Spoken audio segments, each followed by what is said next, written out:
একবার এক সৈন্য টমকে মেরে ফেলার জন্য গুলি চালালো, কিন্তু গুলিটি গিয়ে লাগলো গাড়ির পেট্রোল ট্যাঙ্কে।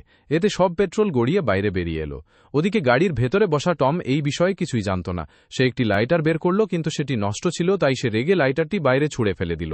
যেমনই লাইটারটি পেট্রোলের ওপর পড়ল, আগুন জ্বলে উঠল এবং গুলি চালানো সৈন্যটি নিজেই আগুনে পুড়তে লাগল। এদিকে টম সবেমাত্র একটি গ্যাস স্টেশনে পৌঁছেছিল, কিন্তু সেই ঘাতক তাকে তাড়া করে সেখানেও চলে এলো।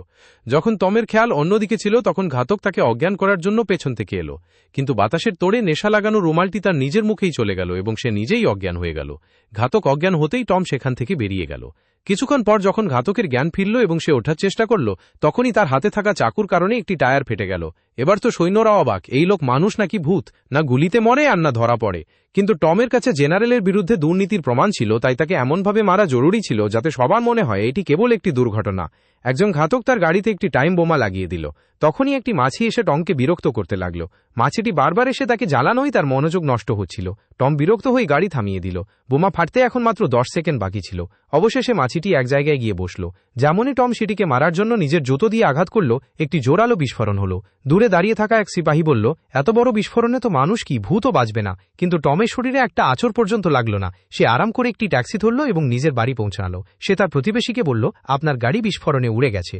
কিন্তু সেনাবাহিনী তার ওপর মিথ্যা মামলা দিয়ে তাকে গ্রেপ্তার করে নিল। তাকে একটি চেয়ারে বেঁধে বলা হলো, এখন তোমার খেলা শেষ।